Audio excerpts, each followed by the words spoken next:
Guimarães através do e-mail alvivo@ut.org.br. As palavras iniciais da presidenta do Sindiúp, Ana Cristina Guilherme.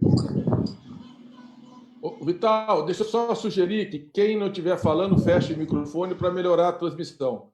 Perfeito. E agora nós tivemos uma instabilidade da transmissão aqui da Ana Cristina Guilherme. Retomou, Ana Cristina? Pronto, retomei. Queria... o celular que a sua imagem de novo está aparecendo em pé. Então, com licença aqui.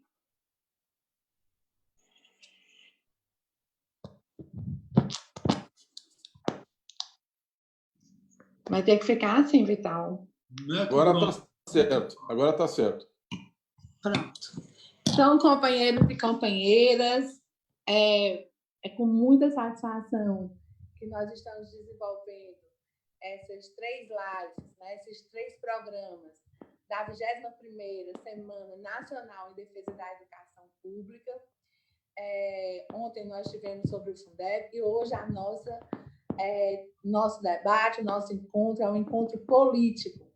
E eu não poderia estar mais honrada em mediar, em estar longe. O Mercadante me disse que está recolhido no campo. Guimarães disse que nunca trabalhou tanto como nesse período, mas foi isso que nos reencontrou. Talvez se não fosse esse isolamento, a gente não estaria junto com esses 2 tão importantes nomes da política nacional, filiados ao meu partido, ao PT, né, que o Mercadante já foi deputado federal, senador, não é isso, Mercadante?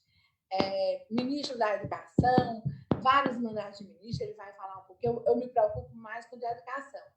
E o meu companheiro Guima, meu deputado que eu voto todo ano, que é o líder da oposição no Congresso Nacional, vários mandatos já na Câmara Federal, vários mandatos já de deputado federal, um representante, vem liderando a oposição na Câmara Federal, que não é uma coisa fácil, uma minoria diante do centrão e da direita, e graças a eles nós temos conseguido, inclusive, aumentar esse auxílio emergencial, graças à oposição. Temos grandes conquistas, porque é uma oposição inteligente, é uma oposição qualificada. Então, com esses 2 convidados, né, nós vamos falar um pouco dos projetos de Estado, né, e da educação dentro desses projetos de Estado.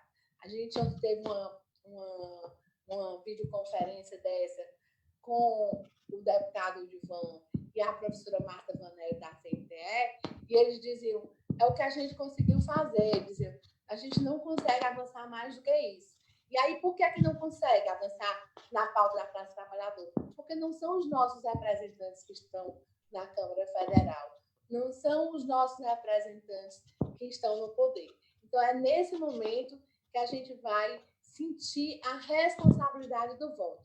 Não do nosso voto, porque eu não tenho dúvida nenhuma que a educação brasileira, que o Nordeste revolucionário do Brasil, que vota sempre na esquerda, que o Ceará, que teve a primeira prefeita do PT, teve a segunda prefeita do PT, 2 mulheres, não nos envergonha, mas a responsabilidade do diálogo político com o povo brasileiro, né? Hoje, todo mundo discutindo se a PEC do serviço público, que congela por 2 anos o salário dos servidores, vai passar, discutindo se Bolsonaro sai, se Bolsonaro não sai.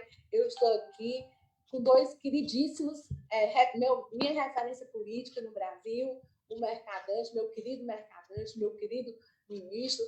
Antes de começar aqui, eu dizia, volta Mercadante, porque esse ministro que está aí é um ministro que não tem a menor preocupação com a educação brasileira, mas nós vamos passar para eles, que é a eles que nós queremos ouvir. Então, eu vou passar aqui para a saudação do meu ministro da Educação, Aloysio Mercadante, para fazer sua saudação inicial. Bom dia, Ana Cristina. Bom dia, José Vital. Eu queria sugerir que vocês fechem o microfone para melhorar a transmissão. Esse é um dos segredos do Zoom. E dizer que é uma honra estar aqui participando desse evento com a categoria, com o Sindiúti de Fortaleza. Como você disse, eu passei por muitas funções públicas. Fui deputado federal, fui senador, fui ministro de Ciência e Tecnologia, chefe da Casa Civil, 2 vezes ministro da Educação. Mas o cargo que eu mais senti assim, orgulho de ter feito, de ter desempenhado, foi o cargo de ministro da Educação. É uma função absolutamente estratégica, fundamental para a história do Brasil, para o futuro do Brasil. E nós fizemos muita coisa, muitas inovações, muitos avanços. Acho que foi uma experiência muito rica ter sido ministro da Educação. E eu queria... Hoje estou presidente da Fundação Perseu Abramo, do PT, é a função que eu exerço nesse momento, ajudar a elaborar propostas, políticas públicas. Nós estamos mobilizando muito nossos economistas, o pessoal da área da saúde, nossos técnicos, para dar suporte à bancada. E eu vim aqui para dizer que Guimarães tem desempenhado um mandato extraordinário, não apenas na defesa do Ceará e de Fortaleza, mas na defesa dos interesses do Brasil e do povo brasileiro. Nós fizemos uma proposta muito... Quando o Bolsonaro saiu com aquela proposta de R$200 por família, a bancada do PT liderou a oposição, e o Guimarães é o líder da minoria, o líder da oposição na Câmara, e foi fundamental para a gente construir... Partimos da proposta que é, no mínimo, um salário mínimo, e conseguimos esse avanço que é R$600 até R$1.200 por família. O governo não está pagando R$1.200, e está pagando atrasado e não está pagando a segunda parcela dos R$600. A gente vê a pobreza, a fome, a insegurança da população na periferia, pressionada pela doença de um lado e pela vulnerabilidade de outro. E outras propostas que nós vamos falar aqui, que o Guimarães está capitaneando, dirigindo lá com muita competência. Ele tem, ao mesmo tempo, a firmeza das atitudes, dos princípios e a habilidade de negociar e construir maioria. Foi assim no governo e é assim na oposição. Então, para mim, é uma honra muito grande estar aqui hoje com ele, dizer isso para vocês. Para você que votou nele, vote mesmo, vote com segurança, porque é um parlamentar de grande competência, imprescindível ao Brasil, ao PT, especialmente nesse momento de crise.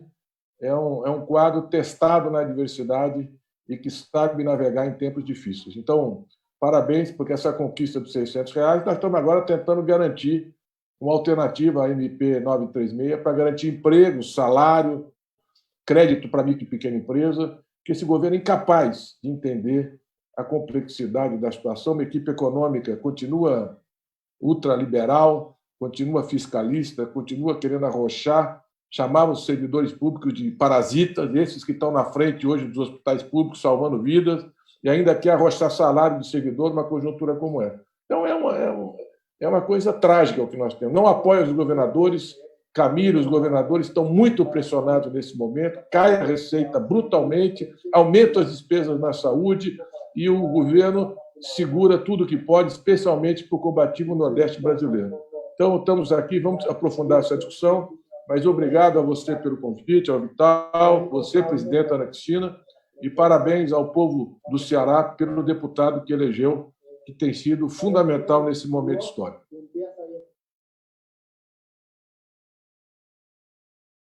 Abre o microfone, Guimarães, abre o microfone. Ele trabalha tanto que ele já fala até sem ligar o negócio. Bom, eu quero dizer da minha alegria de partilhar esse momento com você, Ana Cristina, que é dirigente do sindicato Sindiúti, né?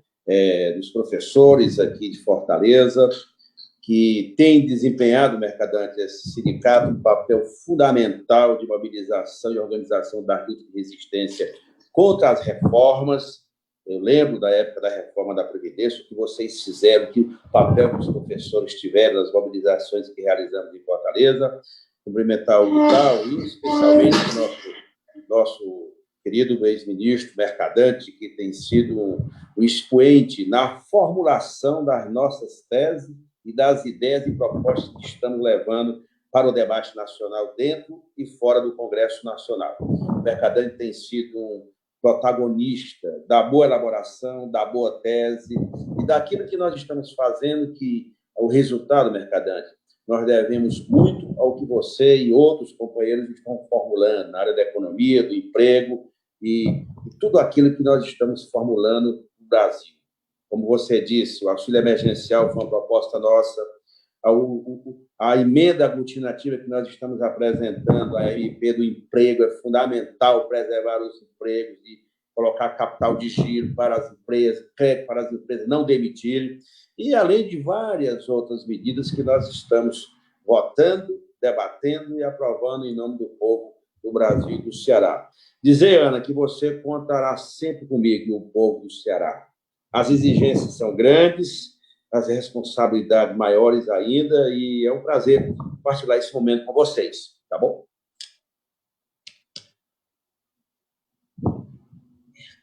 Então, vamos lá. A dinâmica do nosso programa os professores já foram mobilizados, tem professores do Brasil todo, tem professores do interior do Ceará, de vários municípios, a presidente da FETANS, companheira Nedina, articulou para que todos assistissem, e a nossa dinâmica será perguntas e respostas, né?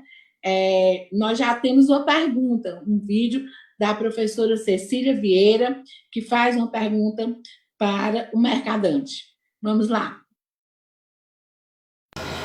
Ministro Mercadante, quais são os retrocessos na educação nos governos Temer e no governo Bolsonaro? Olha, o Guimarães também pode entrar nesse debate, porque ele tem vivido lá a resistência, os retrocessos na educação, que são brutais. O primeiro grande retrocesso foi a aprovação da emenda 95, a do teto de gastos declinantes para as políticas sociais que atingem a educação. Nós, nos governos do PT, nós aumentamos em 207%, acima da inflação, os gastos com educação. Pra vocês terem uma ideia, no governo Dilma, nos 5 anos, até o golpe de Estado, que afastou uma presidenta sem crime de responsabilidade, com pretexto de crime fiscal, que essa crise mostra que era um pretexto, né, porque todas as amarras estão sendo agora revistas na hora que a crise atingiu o sistema financeiro, e ela tinha investido em educação 54 bilhões de reais acima do piso constitucional. O Temer acabou com o piso. Não tem mais o piso mínimo da Constituição de 88, que era 18% do gasto da receita bruta do Estado vinculada à educação obrigatoriamente. E o Paulo Guedes ainda não conseguiu, o Bolsonaro, eles querem acabar com o que resta de vinculação, inclusive com os 25% dos estados e municípios, o que vai ser devastador para a educação brasileira se isso acontecer. Também no financiamento, nós construímos um avanço muito importante, que era os royalties do petróleo. Metade dos royalties do petróleo, do Fundo Social, do pré-sal, para a educação. Isso era a grande perspectiva de futuro de financiamento da educação e das políticas públicas. O governo do PT, por exemplo, criou o Fundeb, mudou totalmente o Fundef, que era uma proposta da nossa bancada, que foi aprovada no governo Fernando Henrique Cardoso, para o Fundeb, que vocês discutiram, e é onde está o piso nacional salarial dos professores. E demos um ganho extraordinário para a categoria nesses anos, exatamente por esse novo modelo de financiamento. E diminuímos as distâncias entre as escolas mais pobres e as escolas nos bairros melhores, as escolas públicas. Se não houvesse o Fundeb, a distância entre o repasse para a escola mais pobre e a escola mais rica era mais de 10.000%. Hoje ainda é alto, está em torno de 500%. Mas quem corrige isso é o Fundeb. E nós estamos com uma proposta de avançar o Fundeb. Bolsonaro e esse ministro completamente terraplanista, a única coisa que ele faz são provocações, agressões, irresponsabilidade, não tem nenhum compromisso, nenhuma vivência com a educação, nenhum amor pela educação, não sabe o que é uma escola pública verdadeiramente, acho que nem sei se entrou algum dia. Ele vem num processo de desmonte da educação pública. É muito grave o que está acontecendo. Se nós não tivermos o Fundeb, são 158 bilhões de reais a menos que serão repassados. Eles obstruíram o ano inteiro, nós estamos agora entrando em maio, não tem o Fundeb e tem que aprovar uma emenda constitucional que é complexa e depois a lei complementar para regulamentar. Então, eles estão... Por quê? Porque a visão deles é a visão de Estado mínimo, é a visão neoliberal. é a visão que o Estado não tem que ter. Eles são contra o ensino público gratuito. Além disso, tentaram aprovar essa política da escola sem partido, que é uma tragédia, quer dizer, que tenta tolher a liberdade de cátedra, a liberdade de pesquisa, a liberdade intelectual, impor uma ideologia partidária e política retrógrada e obscurantista, para que não se discuta, por exemplo, a discriminação, os direitos humanos, as diferenças, a tolerância, o respeito ao outro, que são valores essenciais numa escola acolhedora. O Supremo, felizmente, essa semana derrotou, em última instância, mas isso vinha progressivamente sendo implantado no Brasil com patrocínio do governo Bolsonaro. Viola o princípio da autonomia universitária. Pega a Universidade Federal do Ceará, que tinha um reitor como Henri, reitores que fizeram história. O Gesualdo, que foi secretário da minha gestão, que foi presidente da Andifes, e agora você tem reitores que não foram os mais votados da comunidade. Eu jamais indiquei um reitor que não fosse mais votado pelos estudantes, professores e servidores. Esse é o princípio da autonomia universitária. Para dar um exemplo, um sujeito que agride as universidades públicas, desconsidera as universidades públicas, não tem nenhum respeito, desmontaram o nosso programa de formação Pronatec técnico, estão desmontando a pós-graduação, tirando toda a autonomia acadêmica, o respeito à ciência. Inclusive, você vê pela atitude do Bolsonaro diante dessa epidemia. Ele não reconhece a medicina baseada em evidência científica. Então, nós temos retrocesso em todas as áreas, é uma tragédia histórica. E, nesse momento, que termina aqui, particularmente trágico, é eles não estarem repassando recursos para os estados e municípios poderem sustentar a merenda escolar. Você mandou 43 milhões de estudantes para casa, pobres que dependem muitas vezes da comida na escola, da pequena merenda que recebem, nem isso eles estão assegurando.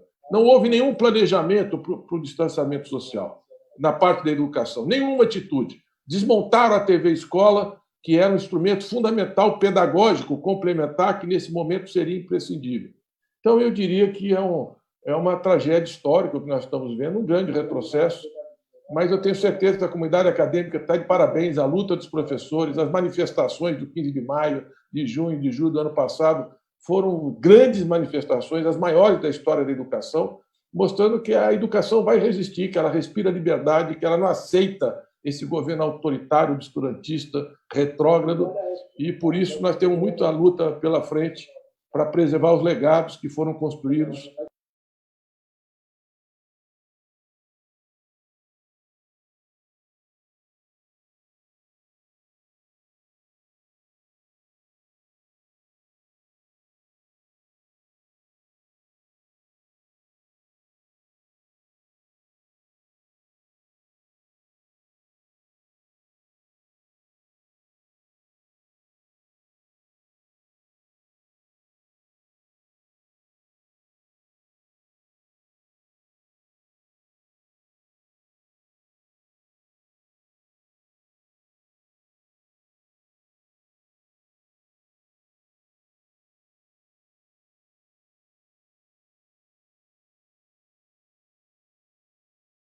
obscurantista, retrógrado, e por isso nós temos muita luta pela frente para preservar os legados que foram construídos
de junho, de julho do ano passado, foram grandes manifestações, as maiores da história da educação, mostrando que a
poder valer para o próximo.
Relevantes como o Fundeb, que está lá para ser votado, como o Fundeb, que está lá para ser votado, nós avançamos bem, nós temos que regulamentar, porque senão vai ser uma tragédia na educação básica no próximo ano, se o Fundeb não for aprovado, essa PEC não for aprovada e regulamentada. As ações que nós estamos desenvolvendo é muito limitada a essa ação daqueles que hoje destroem a educação pública. A Comissão de Educação da Câmara, Ana Cristina, e aqueles que estão nos assistindo, tem uma maioria bolsonarista e olavista lá dentro, que muitas vezes impede a tramitação das matérias de interesse dos professores da educação pública brasileira. Eu lembro que toda vez eu sou membro titular da Comissão de Constituição e Justiça, e a educação está numa crise, aí me liga o Idilvan, me liga a Rosaneira, a professora Rosaneira Guimarães, vem aqui correndo, porque tu é suplente aqui, vem ajudar, porque estão querendo aprovar determinado projeto aqui, que contraria aquilo que nós fizemos. Portanto, o desmantelo, como se diz aqui no Ceará, é muito grande. E, sobretudo, nas duas áreas de governo que mais nós fizemos, educação e saúde. Educação e saúde. Mercadante, se não fossem as UPAs aqui no Ceará, a situação estava muito pior, porque hoje a pessoa chega na UPA para fazer a consulta, de lá encaminhar para fazer o teste rápido na questão do Covid-19. As unidades básicas de saúde que nós instalamos em cada ponta desse estado e no Nordeste brasileiro, agora a dificuldade é porque não funciona a contento, porque não tem verba para custeio, porque a tal do PEC do teto inviabilizou tudo. E aí o Estado está sendo sufocado, porque não tem recurso para manter essas estruturas, principalmente em duas áreas centrais, da educação e da saúde aqui no nosso Brasil. Então, nós temos enorme dificuldade. As limitações existem, são reais, mas eu acredito que nós estamos resistindo. Como disse o Mercadante, da nossa parte é resistir. Isso vai passar. Eu sou esperançoso de que logo, logo,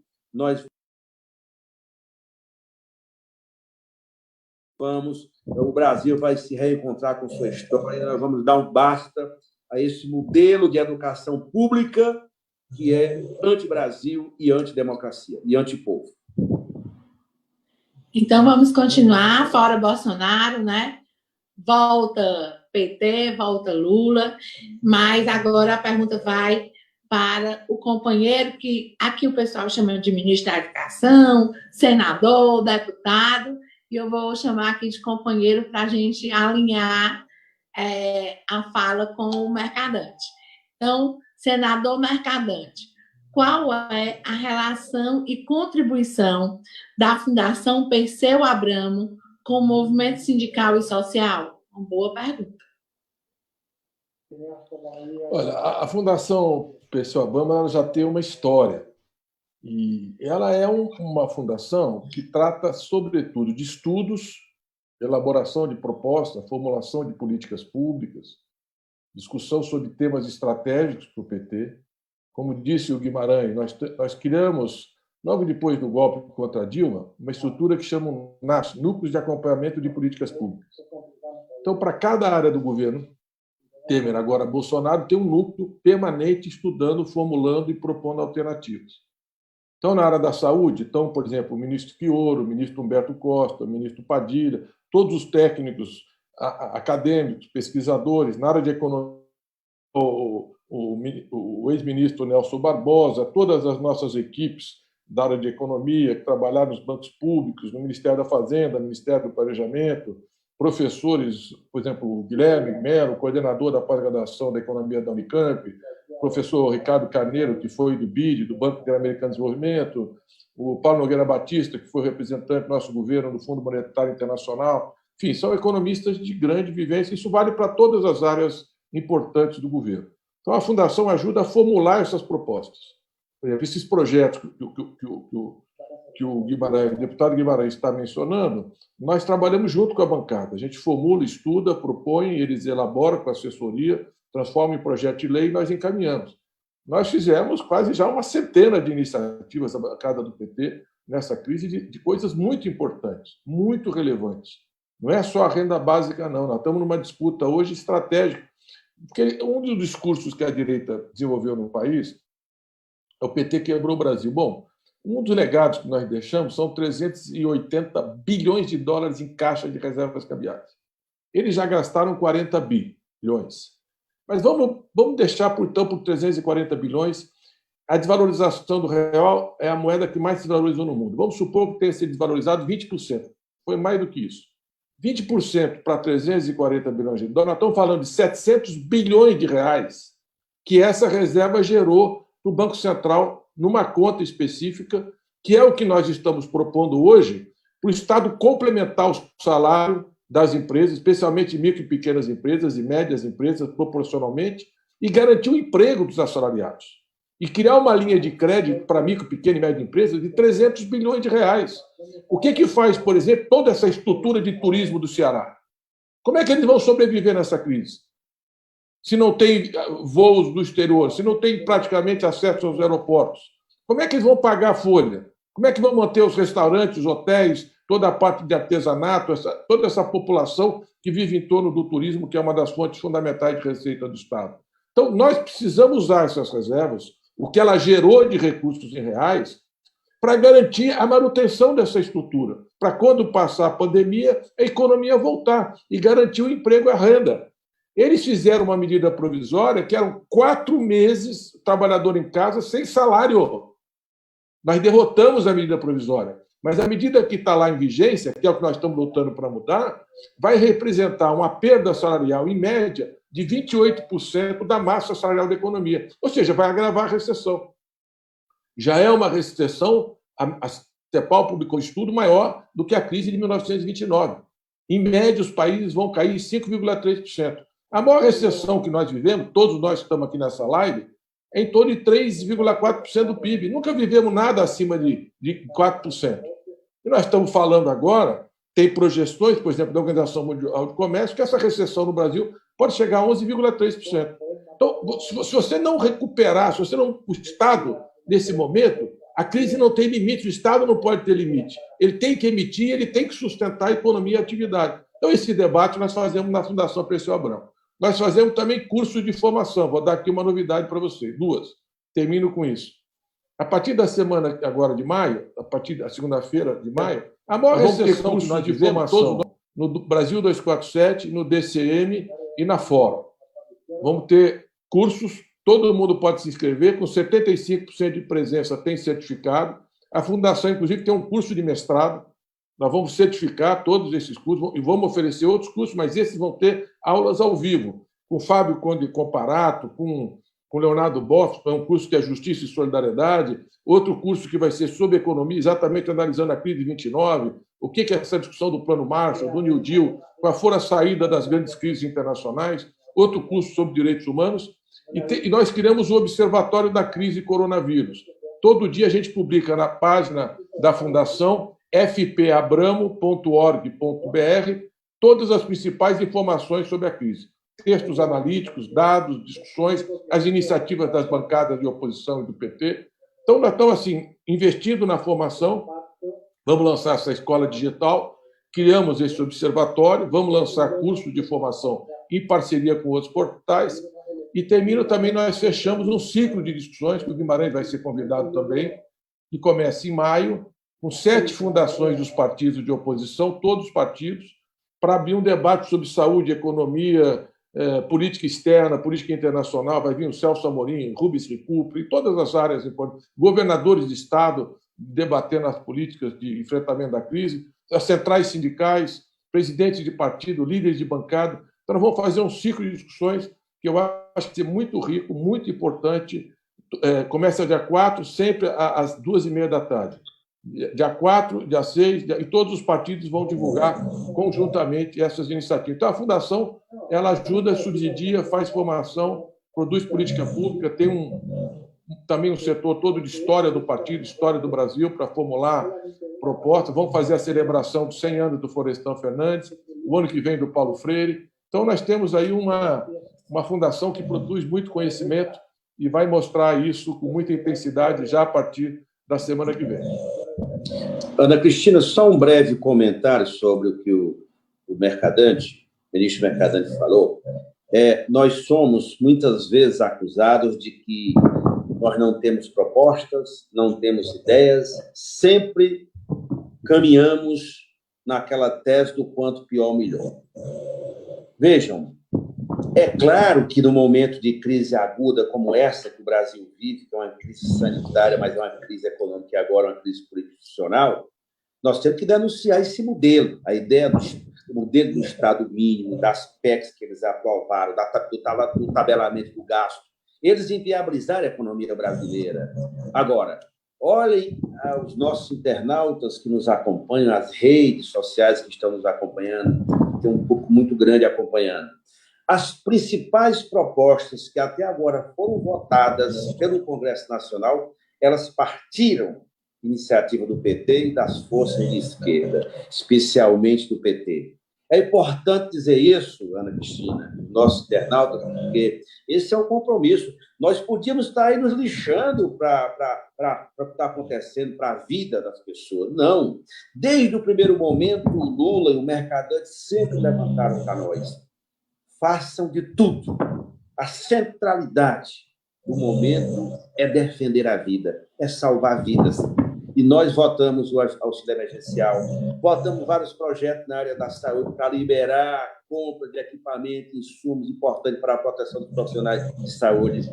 Votamos um projeto de lei para ajudar de recomposição do ICMS e ISS do Estado e município, que até agora o governo federal não mandou um centavo ou quase nada para os estados, e os estados estão sufocados por conta da crise do Covid-19, o FPM, o FPE, e vamos continuar votando.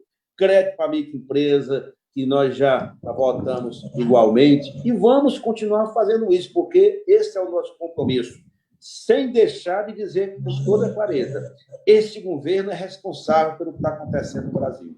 Esse modelo que eles implantaram, que hoje o Moro sai do governo e diz, não tem nada a ver com isso. Claro que tem. Ele foi o principal sustentáculo da eleição do Bolsonaro e da manutenção do governo. Portanto, nós não vamos deixar de denunciar as atrocidades que esse governo vem cometendo contra o Brasil e contra o seu povo. É apenas, Ana, esse pequeno comentário. Bom, então vamos continuar.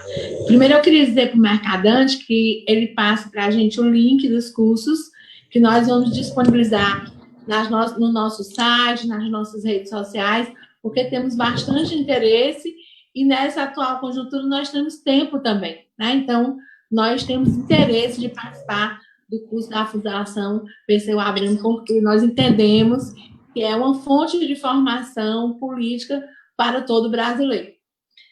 Eu tenho uma pergunta aqui, deputado Guimarães, do professor José Luiz, de Quixadá, que traz a seguinte pergunta para o deputado Guimarães. Como esta política de Estado mínimo pode acontecer nesse nosso interior, no Ceará, nas escolas, nas creches, nos postos de saúde e hospitais?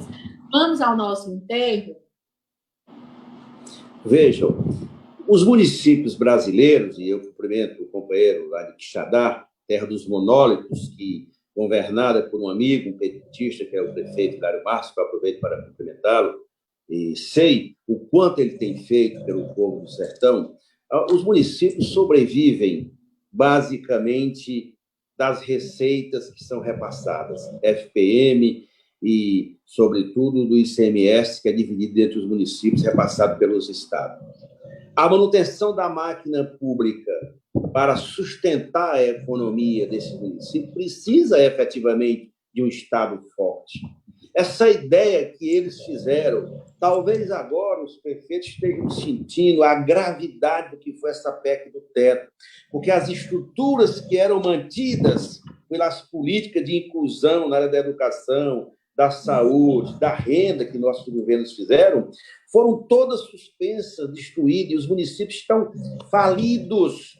Eles faliram, arrebentaram com a federação, desconstituíram o pacto federativo, porque deixaram de repassar. E os municípios, que na época do governo Lula e da Dilma aumentavam o FPM, até agora nós aumentamos o FPM num percentual de 1% para ser repassado aos municípios, e até agora o governo federal está dizendo que não vai repassar.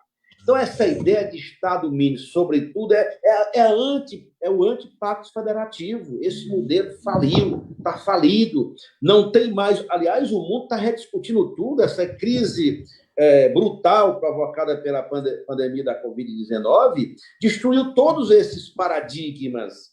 Eu disse ontem, no pronunciamento na Câmara, de forma virtual, anteontem e ontem também, o Guedes, esse ministro Guedes, veio para casa. O Congresso Nacional, Ana Cristina, fez tudo o que esse governo queria, não com o nosso voto. Aprovaram todas as reformas, a PEC do teto, que foi uma perversidade com a estrutura pública, com os serviços públicos, especialmente o SUS, que sofreu muito, a educação, como nós já fizemos referência. Aprovaram a reforma trabalhista, a reforma da Previdência.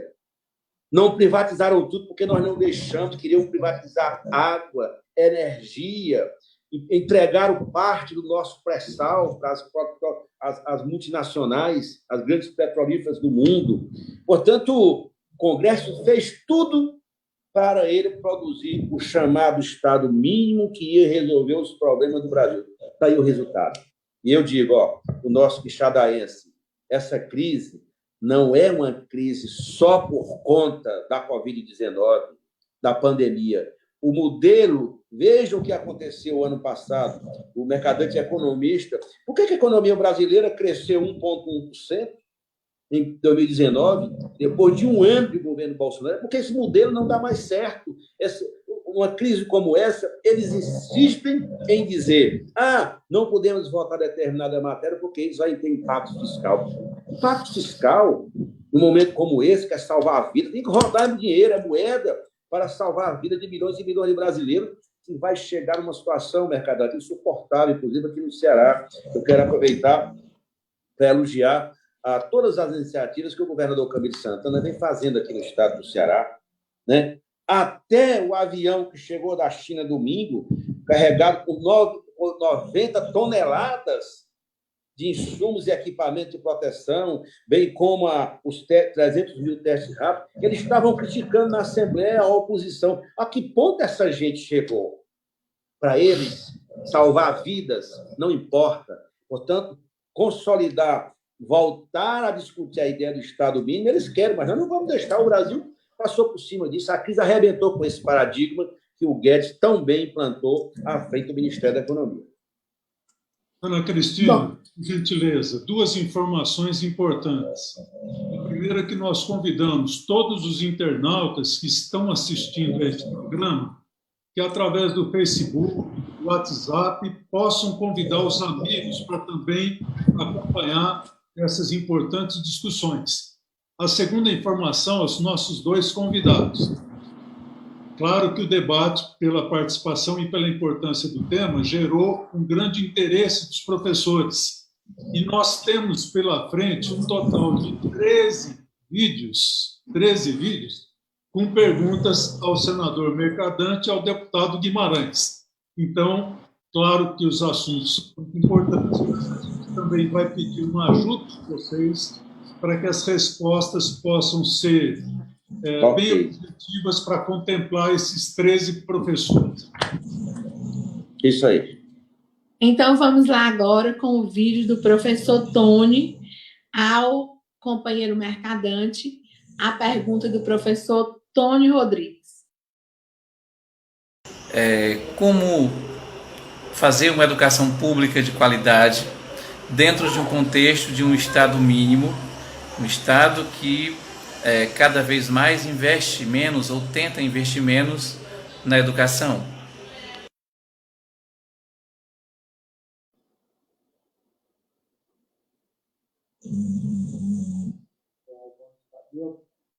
Eu acho que deu para entender.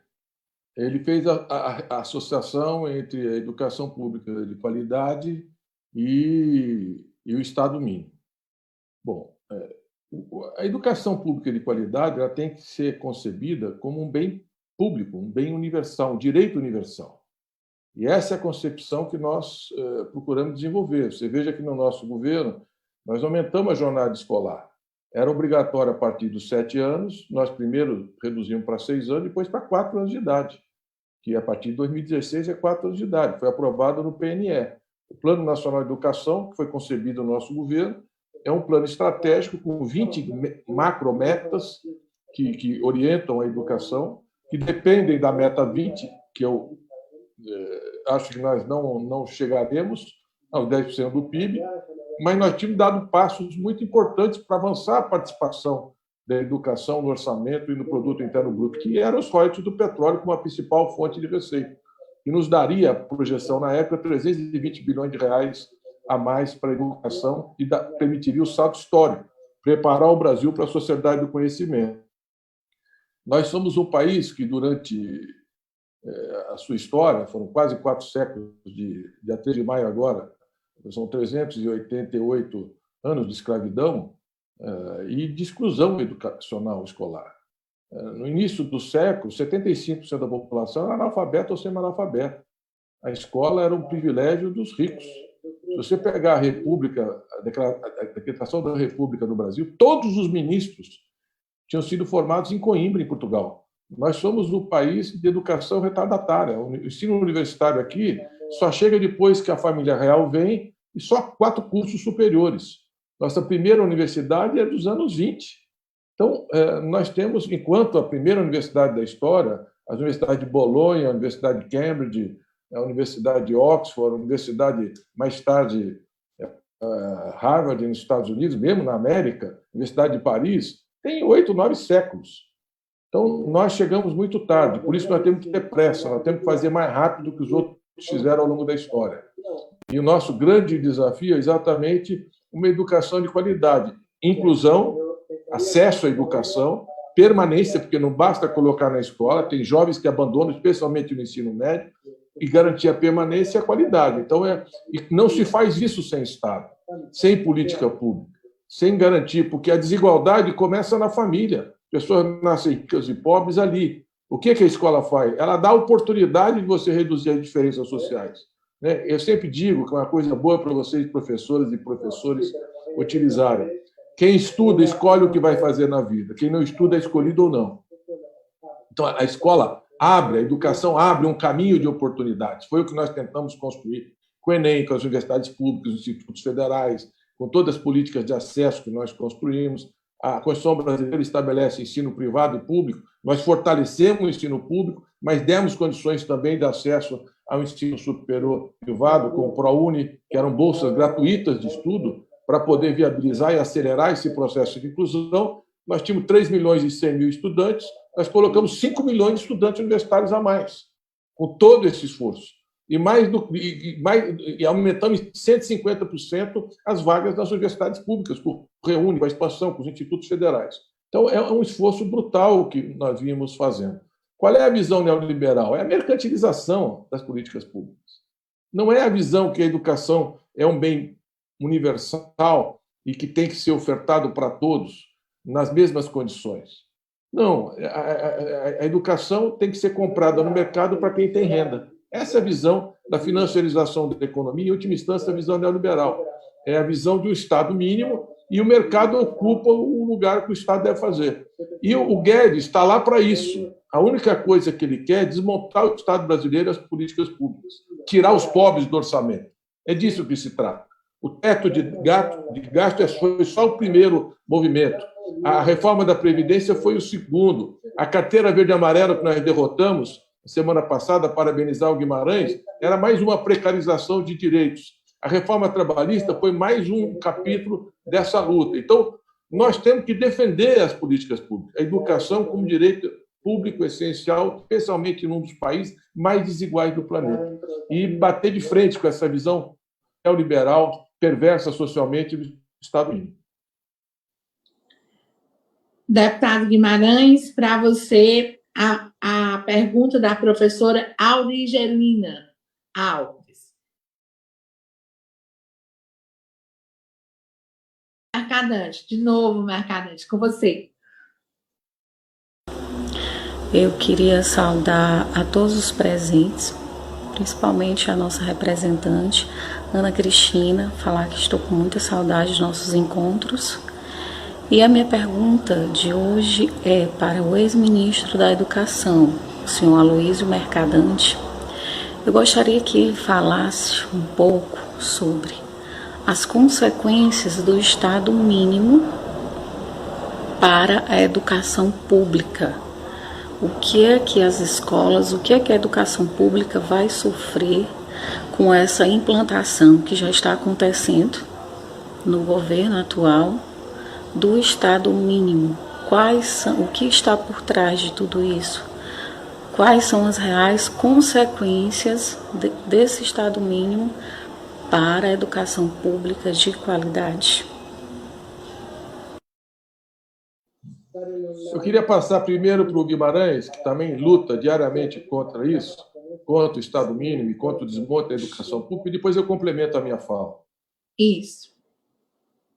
Vejam, as consequências desse modelo que foi implantado no Brasil, professora, é extraordinárias as consequências desse modelo. Significa o quê? A precarização das relações entre capital e trabalho, entre trabalho e capital, né? Aí esse modelo do Estado mínimo significa tabelar e evitar qualquer investimento público, significa aprovar leis como eles, vez ou outra, aprovam, e o que nos espanta é que, em plena pandemia, no momento de crise aguda que o Brasil está vivendo, essa gente aparece dizendo que é preciso ter preocupações com o futuro do ponto de vista do impacto financeiro desses projetos que nós estamos votando, como se a vida não valesse nada. A vida é uma mercadoria para os que defendem, né? Os defensores do Estado mínimo. Ela não vale muita coisa. É um fato natural, uma coisa que acontece por conta de Deus. O Estado mínimo para eles é central. A vida não vale muita coisa, né? Significa a precarização das relações e a não reconhecimento do papel dos professores. Significa entregar nossas riquezas. E tem uma coisa que o Mercadante falou. Vejam, eu lembro, Mercadante, que eu era ministro quando a Dilma aprovou a lei dos royalties do petróleo, né? A destinação dos royalties do petróleo, uma parcela do óleo bruto do Fundo Social seria investido 50% na educação. Essa gente destruiu tudo isso. Então, esse modelo de Estado mínimo, ele produziu esse monstrengo que está aí, que não dá conta do desemprego, de tudo que você possa imaginar, de todas as mazelas que o Brasil está vivendo hoje. Não é só, eu volto a repetir, por conta da crise sanitária provocada pelo Covid-19, porque esse modelo que eles produziram deu esse resultado. O sistema todo foi desconstituído. E o que é impressionante, parece castigo, pois não é que muitos daqueles que pregaram a ideia da PEC do teto, Mercadante, estão se salvando no serviço público de saúde, nos hospitais públicos, não é no serviço privado.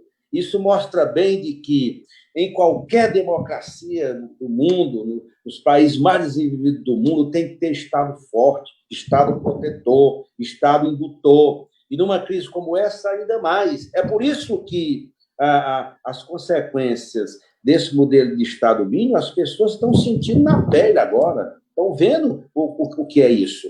Olha, um exemplo simples. Nós aprovamos o auxílio emergencial, professora, e as pessoas, quando vão para a fila, é um processo burocrático de tal ordem que a pessoa fica revoltada e volta para casa, porque não está tendo acesso àquele benefício que nós aprovamos. Porque, para eles, vamos dificultar, vamos fazer de tudo para bloquear, não vamos dizer isso, vamos fazer, porque nós precisamos de caixa, só para pagar juros da dívida, numa crise monumental como essa que o Brasil está vivendo. Portanto, esse Estado mínimo que eles produziram faliu no mundo inteiro e está falido aqui no Brasil. Eu nem sei o que eles vão falar depois dessa crise, porque nós temos que fazer uma crítica frontal a esse modelo que teve Guedes, Bolsonaro, uma boa parte da Câmara, o próprio Moro. Eles constituíram esse conluio político ideológico para produzir esse Estado que ele é anti-Brasil, é anti-povo e é anti-cidadania. Deixa eu só fazer um comentário adicional. Lógico. Olha, Ana, se vocês olharem para a história do Ceará, a história recente, o Ceará, o salto na educação foi extraordinário. O Guimarães deu os dados do ensino superior, os institutos federais que levaram ao desenvolvimento, interiorizaram no Ceará as universidades federais, mas também na educação básica e no ensino médio. É um salto extraordinário. Quando nós criamos o Enem, por quê? Porque nós tínhamos 10% dos jovens que estavam entre 18 e 29 anos, que estavam na universidade ou tinham concluído a universidade. Sabe qual é hoje o dado da Coreia, que é um exemplo de inovação tecnológica científica? 75% dos jovens concluíram ou estão diplomados ou estão cursando a universidade. Com todo o esforço que nós fizemos, eu disse, eram 3 milhões e 100 mil estudantes, nós entregamos com mais, 3 milhões e 400 mil, entregamos com 8 milhões e 100, são quase 5 milhões de estudantes a mais, nós chegamos a 21% dos estudantes. Ou seja, nós temos que continuar esse ritmo de expansão. E dentro dessa expansão, o que nós criamos? O Enem, uma porta republicana de acesso à universidade. Por quê? Porque nós temos 14 milhões e meio de estudantes que terminaram o ensino médio e não conseguiram chegar na universidade. E temos 2 milhões e meio que terminam o ensino médio todos os anos. Quando nós criamos o Enem, nós chegamos a ter 9 milhões de inscritos. Com toda essa expansão, nós temos em torno de 2 milhões de vagas por ano. O que acontecia? Essas pessoas que terminaram, que queriam continuar estudando, porque a educação tem que ser um projeto para toda a vida, a gente tem que estar sempre estudando, sempre avançando, sempre melhor. A sociedade tem que ter uma atitude educadora, de valorizar o professor, de respeitar a escola. Eu imagino agora, por exemplo, como os pais estão com saudade da escola. As crianças dos professores, das professoras, dos amiguinhos, da cultura, do esporte, do aprendizado, da alfabetização, aprender os números, aprender matemática, aprender ciências. Então, a escola é esse espaço que transmite tudo que a civilização construiu de melhor para os estudantes. Mas a maioria da população era alijada, especialmente na educação superior. O Enem abriu essa porta. E eu aprovei, quando era ministro, a coisa que eu tenho mais orgulho, a lei de cotas. Metade das vagas da universidade são para os estudantes da escola pública. Por quê? Porque 87% das matrículas do ensino médio são estudantes de escola pública. Nada mais justo. E 25% para os de baixa renda, com recorte de raça, porque além da questão da inclusão social, tem a questão da discriminação racial. Nós aumentamos 297% a presença dos negros na universidade. E mudamos o perfil da universidade brasileira, na raiz. Em 2015, no ENAD, que é aquele exame concluinte dos cursos, que avalia o desempenho das escolas, dos cursos das universidades, 35% dos formandos eram o primeiro da família a ter um diploma. Isso é uma mudança intergeracional. É para isso que nós viemos. Para o filho do pedreiro virar doutor, para a filha da empregada doméstica virar doutora. Foi essa mudança histórica que nós construímos no Brasil. E é isso, por isso que eles faziam manifestação contra as universidades.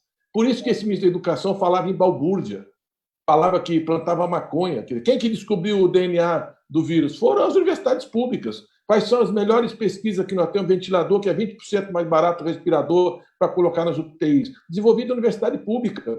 Onde que está 95% da pesquisa no Brasil? Nas universidades públicas. Que o Brasil é o 12º país que mais produzia ciência em revistas e periódicos indexados nos nossos governos. Então, isso é a mudança do século XXI. Essa é a base para a gente sair dessa crise. Esse é o caminho de promissão, uma escola de qualidade universal e uma escola que produza ciência, que produza conhecimento, que produza cidadania. Então, o Estado mínimo é contra tudo isso. Eles querem voltar a um privilégio que só a elite tem que ter o conhecimento, porque conhecimento é poder. E é isso que permite essa estrutura perversa, desigual e de dominação. E nós queremos um Estado que patrocine a inclusão, um Estado que promova o desenvolvimento, um Estado que preserve a vida, como disse o Guimarães, e que garanta uma educação de qualidade para todos. Obrigado, Guimarães. Obrigado, Mercadante. Avante. E aí tem mais um vídeo aqui com uma pergunta da companheira Gardênia para o deputado Guimarães. Olá, a nossa saudação aos nossos debatedores, mas, deputado José Nobre Guimarães, o governo Bolsonaro está cravado de contradições. É ele quem flexibiliza as relações de trabalho, é ele que propaga o Estado mínimo, é ele que quer entregar o nosso país ao capital internacional e é ele também que, nesse momento, está sendo acusado pelo seu ex-ministro Moro de interferência pessoal na Polícia Federal. Eu pergunto, é possível, neste cenário, o impeachment do governo Bolsonaro? E pergunto também, é possível que as eleições de 2020 estejam mantidas ou podem ser adiadas?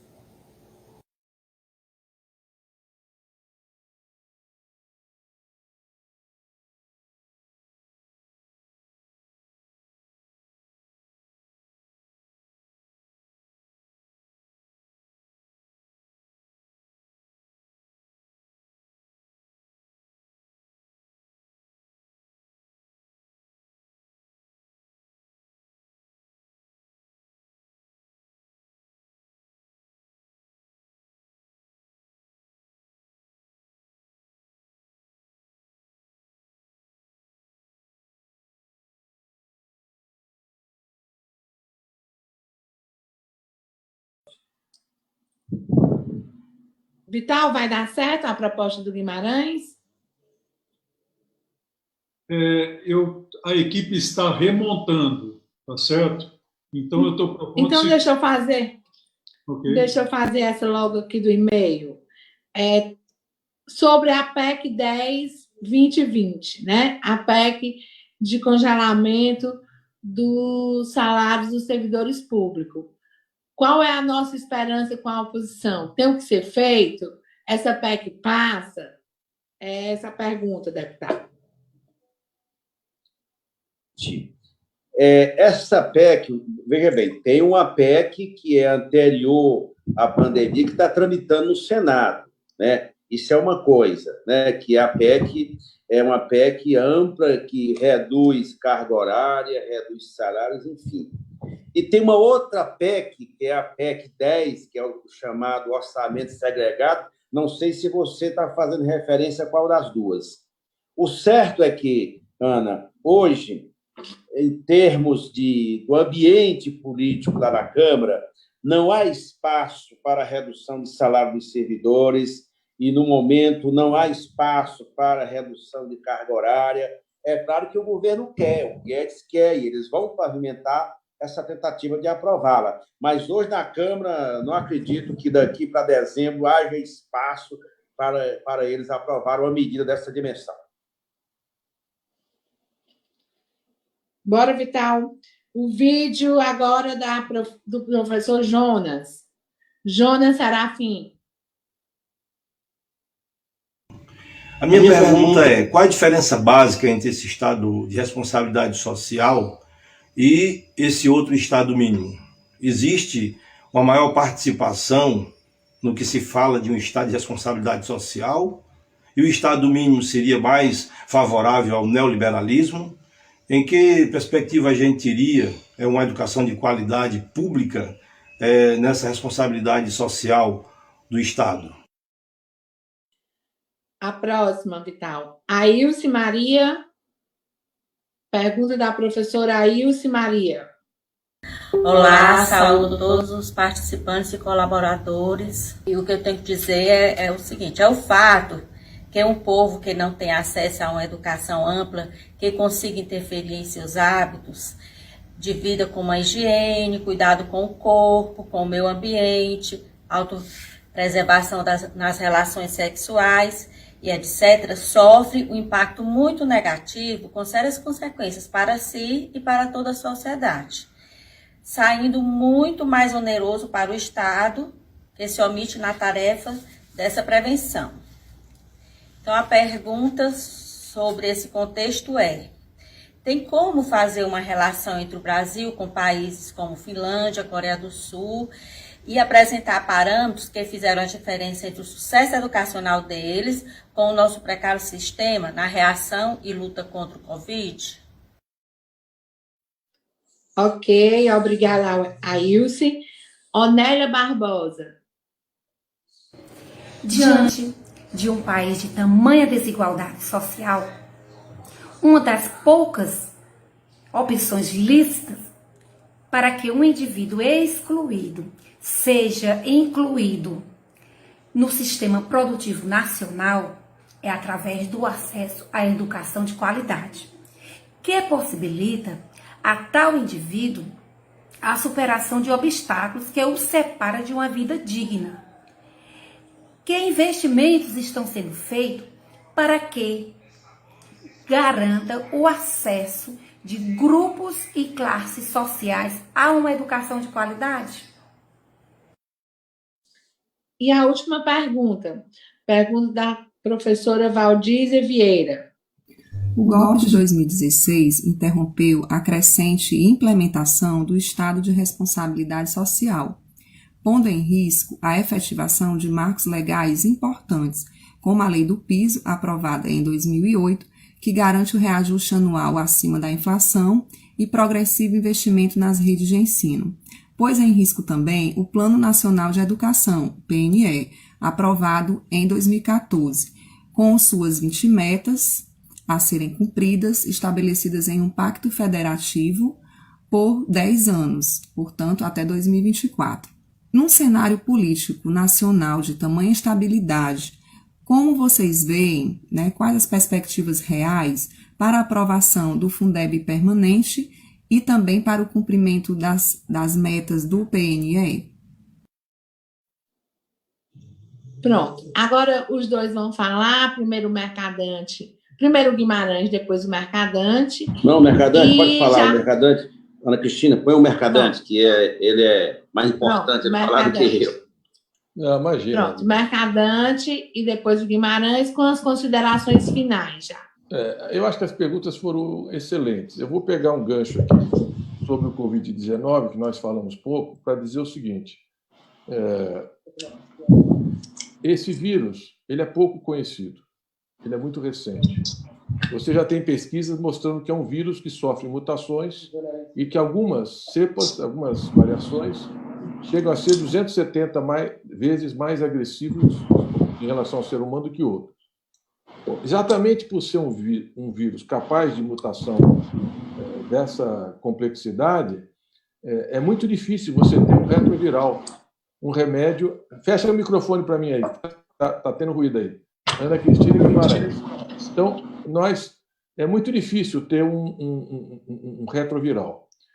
São 162 vacinas que estão sendo produzidas, segundo a Organização Mundial de Saúde. As mais otimistas ficariam prontas entre maio e junho do ano que vem, mas a mais realista é a partir de novembro do ano que vem. Então, nós não temos resposta da medicina no curto prazo. E esse vírus ele é muito agressivo na velocidade da contaminação, são mais de 200 países. Ele aparece no final do ano passado, em dezembro, e em março ele já estava praticamente todo o planeta contaminado. A única resposta eficiente da medicina baseada em evidência científica é o distanciamento social. Eu vejo com muita preocupação essa relativização desse esforço de reduzir a contaminação. Uma das fragilidades do isolamento, do distanciamento, é exatamente o seu êxito. Como reduziu a velocidade de expansão e das mortes, então não precisa mais. Todos os países que tiveram uma atitude dúbia pagaram um preço muito alto, como Espanha e Itália, e os próprios Estados Unidos. Os Estados Unidos já estamos com mais de 50 mil mortes. Então, o Brasil precisa ter uma atitude muito firme. A situação de Fortaleza é muito grave. A situação de Manaus é dramática. Os corpos estão sendo empilhados em caminhão frigorífico, enterrados em vala comum. Nós temos, já no Rio de Janeiro, quase 400 pessoas na fila de espera para entrar numa UTI no respirador. Se você flexibilizar esse isolamento na velocidade que está sendo feito, nós podemos ter uma tragédia humana de grandes proporções. Vocês imaginam uma cidade como São Paulo, que o metrô da Zona Leste carrega 1.700.000 pessoas por dia, se você tiver um contágio em cada um dos vagões. Ou chegar na Estação da Luz, que são 600.000 pessoas entrando e saindo todo dia, o que é que vai acontecer com a cidade? Imagina a Central do Brasil, no Rio de Janeiro. O grande comércio. Então, nós temos que defender o isolamento. E eu quero aqui parabenizar o governador Camilo, que teve um pulso muito firme na greve dos policiais, naquela barbaridade que nós sentimos, naquela rebelião, muito firme, indispensável, lutou com muita determinação, porque uma categoria armada não pode fazer o que ela fez, pode reivindicar, mas não pode ser feito da forma como eles conduziram, e da mesma forma tem sido muito firme na defesa da saúde e da vida das pessoas. É uma falsa dicotomia colocar vida e economia. Não haverá recuperação econômica sustentável se não houver um enfrentamento do problema da saúde e da vida. Mesmo países que tiveram uma saída inteligente, uma atitude, prepararam com testes, diagnóstico, com UTIs, com equipamentos de saúde, tiveram uma recidiva, tiveram uma reincidência da doença como a Coreia, agora como Singapura. Então, não existe outra resposta nesse momento. Nós precisamos, e esse governo é completamente irresponsável, demagógico. Nós vamos ter um genocídio no país, como os ex-ministros da Saúde denunciaram ele na ONU, agora recentemente, as atitudes. Então, primeiro é defender o isolamento. E agora, só é possível o isolamento se tiver política pública. O Estado tem que garantir a merenda das crianças, e o governo federal está proibindo os governadores e os municípios que não repassam os recursos referentes à merenda. Como é que o governo do Estado, o Camilo, vai enfrentar o aumento de gasto de saúde com uma queda de receita que pode chegar a 40%? Ele não pode emitir dívida, ele não pode emitir dinheiro. É a União que tem que suportar. E tem condições, e o mundo inteiro está fazendo. Estados Unidos, a Alemanha estão investindo 15% do produto interno bruto para enfrentar a crise. O Brasil não chegou a 3,5%. E, basicamente, foi para socorrer o sistema financeiro. Não tem políticas para as micro e pequenas empresas para garantir o emprego, manter o salário e cobrir os fragilizados. Então, a primeira questão que nós precisamos hoje é a emergência. E o segundo debate é como é que nós vamos sair dessa crise. As pessoas estão vivendo com menos, estão vivendo com o essencial. Será que a gente não pode criar um mundo em que a gente priorize o essencial, com mais respeito à natureza, com outros valores? Será que não fica claro que a ciência é a base do desenvolvimento da sociedade, não só na saúde, e não há ciência, produção de conhecimento e inovação sem uma educação de qualidade universal, da creche à pós-graduação? A educação não tem que ser tratada como prioridade de política pública? Vocês acham que os Estados Unidos vai poder sair dessa crise sem um sistema público de saúde? Você acha que a sociedade vai aceitar, o país mais rico do mundo, não ter um sistema público? Então, nós temos que preservar o nosso SUS. Como disse o Guimarães, se não tivesse uma UPA em cada pedaço do chão desse país que nós construímos, se tivesse mais médicos que os médicos cubanos que estão indo para o mundo inteiro ajudar, hoje, tratando lá a atenção primária, a nossa situação seria diferente. Se as equipes de saúde da família não tivessem sido desmontadas, a proteção seria diferente. Então, nós precisamos também começar a discutir a saída dessa crise. e colocar a educação como grande prioridade estratégica. Eles estão tentando enterrar o Plano Nacional de Educação. Nós temos que resistir e defender. Eles estão querendo desmontar o Fundeb. Nós temos que lutar com todas as garras para garantir o Fundeb. Nós não podemos aceitar que eles tratem o servidor público, professores que educam as crianças, os jovens desse país, como parasitas, como que é esse ministro da Fazenda, que nunca pegou no pesado e não sabe o que é enfrentar uma classe o dia inteiro, dando aula e preparando e corrigindo prova e formando gerações para o futuro. Então, nós temos que defender um Estado generoso, um Estado que promova a inclusão social, um Estado que enfrente a questão da desigualdade social, que é um dos maiores desafios de um projeto futuro de desenvolvimento. Então, eu diria que nós precisamos de respostas emergenciais e de um projeto de futuro. E eu acho que quem tem liderado esse esforço na emergência e para o futuro é o Partido dos Trabalhadores e esse bloco dos 6 partidos de oposição que vem mantendo a sua unidade. Então, parabéns, termino como eu comecei. Parabéns ao Guimarães pelo papel que vem desempenhando na Câmara dos Deputados. Continue assim. E nós vamos estar aqui na Fundação Perseu Abramo, os nossos núcleos de acompanhamento de política pública, produzindo, formulando, subsidiando, para que vocês tentem construir maiorias, o que não é fácil, exige negociação, exige diálogo, e nós temos que criar uma grande frente em defesa da democracia, uma frente ampla em defesa da democracia e uma frente de esquerda em defesa do futuro e preparar as eleições que virão. Então, um grande abraço a vocês, agradeço por tudo. Eu vou pedir licença para me retirar, mas eu tenho agora um outro evento aqui, porque eu estou que nem o Guimarães, trabalhando 24 horas por dia nessa tela. Nem usava óculos, mas agora sem óculos não enxergo nem mais a tela. Então, eu estou aqui trabalhando o que eu posso para a gente conseguir avançar e eu tenho uma reunião que eu não posso deixar de participar. Grande abraço, obrigado, Ana Cristina, obrigado, Zé Vital, e parabéns Obrigada, Mercadante. e ao Sindiúti por ter um deputado como Guimarães aí à frente da luta de vocês.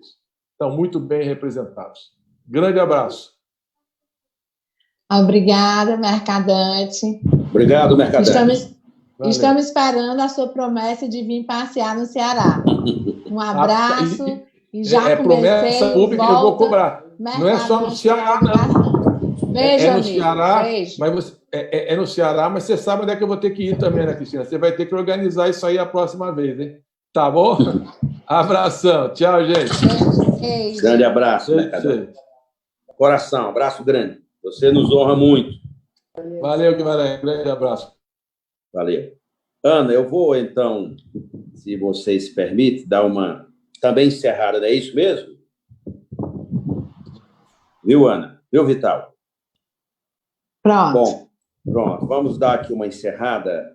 Eu vou repetir o que o ministro Mercadante falou, mas, assim, não tem saída se não tem saída para agora, e muito menos para o futuro, após essa crise sanitária, se nós não tivermos um Estado forte. O mundo vai rediscutir isso. E nós, aqui no Brasil, temos que fazer um profundo debate para discutirmos qual o tipo de Estado que é necessário nesse corte que o Mercadante fez para atender às demandas da sociedade, do povo. Ora, se antes, com as reformas que eles aprovaram e durante essa crise sanitária, a presença do Estado está sendo exigida com muito mais força, imaginem vocês pós essa pandemia. Como recuperar a economia se não gastar, se não atropelar essas tais reformas que eles fizeram? Como recuperar a economia se não recuperar o investimento público? Porque sem ele não tem retomada de crescimento e, consequentemente, não temos emprego. Então, é toda uma discussão que nós temos que fazer.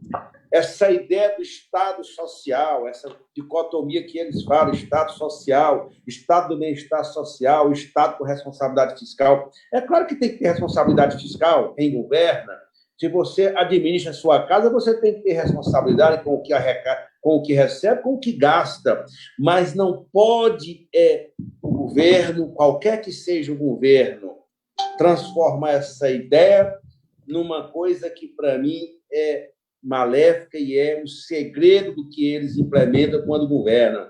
É entregar o futuro da humanidade ao mercado, como se o mercado resolvesse tudo. Não importa nada, não importa bem-estar social. O que importa é gastar aquilo que é necessário para preservar os interesses do mercado financeiro e do grande capital. Nós temos que alterar profundamente esse modelo. Em segundo lugar, Ana, eu quero fazer um chamamento que nós participemos ativamente do 1º de maio, que é na próxima sexta-feira.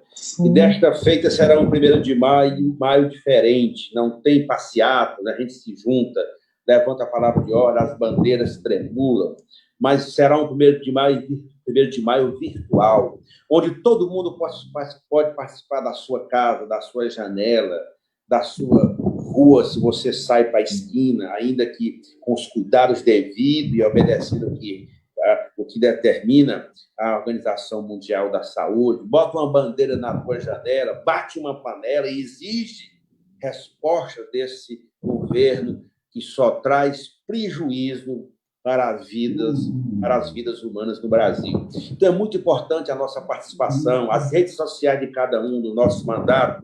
Quero fazer esse pedido para que todos se engajem no processo de mobilização do 1º de maio. E, por último, Ana, dizer que 2 coisas. Que nós vamos continuar na mesma luta e com a mesma resistência. Nós não vamos abrir mão de defender a educação pública, de denunciar as patifarias que esse ministro tem causado e tem feito contra os professores e contra a educação brasileira. Nós vamos continuar na mesma resistência, pode ter certeza. Assim que terminar essa pandemia, nós vamos votar de qualquer jeito, doem quem doer, a lei do Fundeb, essa lei é fundamental, bem como a regulamentação, porque a lei da PEC tem que regulamentar essa lei. Portanto, nós temos que concluir isso, porque é central para a educação pública brasileira. E, por último, Ana, agradecer a vocês do Sindiúti pelo papel que vocês têm feito, né? Eu sempre falo as meninas do Sindiúti, você e tantas outras, as meninas que dirigem esse sindicato, tão bem têm adotado a tática da resistência, da luta, da defesa do professor, da professora, e vocês contarão sempre com o meu reconhecimento. Vocês são meninas de ouro que o Brasil precisa, e o Ceará e Fortaleza precisa de vocês. No mais, agradecer. Nós tivemos esse pequeno problema no início, que demorou um pouquinho, muitos saíram, muitos voltaram, mas penso que foi um bom momento para a gente discutir a educação pública brasileira e cearense. Muito obrigado. Um beijo no coração, Ana. Obrigado. Eu que agradeço e espero me encontrar logo com você no avião para dar um abraço, porque é o local que a gente se encontra nas primeiras cadeirinhas do voo Brasília-Fortaleza. Um abraço e muito obrigado. Continue com a gente. Foi muito importante o recado do deputado Guimarães. Nós precisamos estar no 1º de maio. Nós não podemos deixar que não seja uma grande manifestação virtual o 1º de maio, fazer os barulhos na janela, colocar a bandeira vermelha, a educação resiste, para fazer essa pressão. É o que a gente pode fazer nesse momento de isolamento. E aí, o Vital vai agora colocar um vídeo do nosso jurídico, já me despedindo do meu querido deputado, do meu voto sempre, deputado Guimarães. Beijo, querido. Vamos lá, Vital. Um abraço grande. Valeu, hein? Um abraço. Aproveitando, nós recebemos uma pergunta da professora perguntando como que ela se filia ao Sindiúti. No site do Sindiúti, www.sindiúti.org.br, esta filiação você pode fazer sem sair de casa. Esse apoio político é extremamente importante, especialmente neste momento. Assim como o seu apoio político, ele pode acontecer também quando você curte o Sindiúti no Facebook, no Twitter, no Instagram ou no YouTube. É muito importante isso daí. Agora, um trabalho de destaque do Sindiúti é a equipe do jurídico, onde os advogados estão lutando cotidianamente, inclusive neste período da pandemia, na defesa dos direitos das professoras e dos professores das escolas e creches de nossa Fortaleza. Agora, nós teremos a coordenadora do Departamento Jurídico, a advogada Natália Guilherme, falando informações bastante relevantes.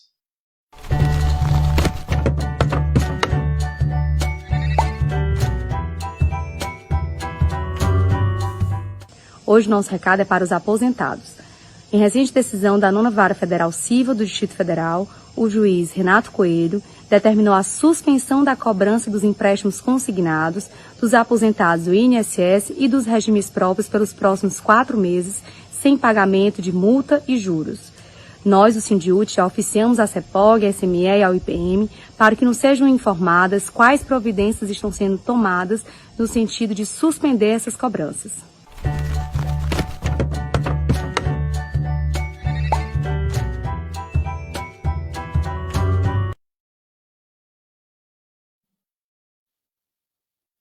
Então, companheiros, nós estamos encerrando hoje esse debate riquíssimo, né, com debate político, educação e política. A educação é uma política de Estado, nós estamos convencidos disso, de um Estado que tem a responsabilidade social, e aí nós encerramos hoje com o convite de amanhã.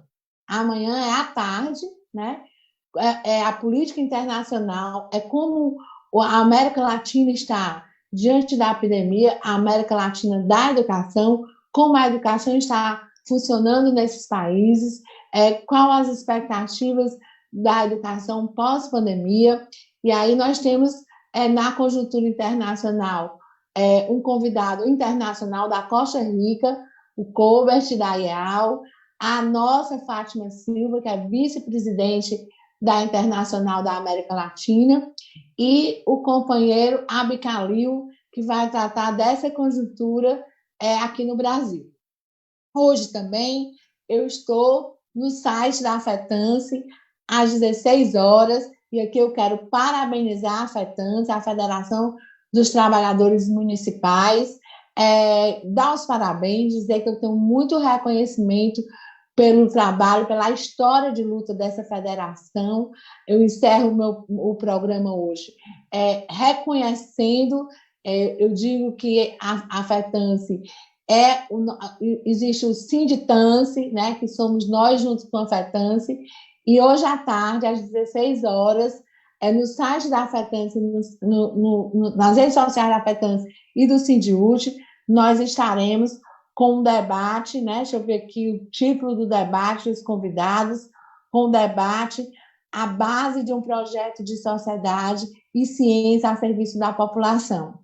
Com a convidada, a companheira Vilani Oliveira, presidente da Confetam, a Marilane Teixeira, pesquisadora da Unicamp, e eu, Ana Cristina, da CNTE. Estarei lá representando a CNTE, mas eu sou a Ana Cristina do Sindiúti. Então, até hoje, às 16 horas, nas redes sociais da FETANSE e do Sindiúti, para um novo programa, um programa de aniversário da FETANSE, que aniversaria hoje, olha que data importante, no Dia da Nacional da Educação.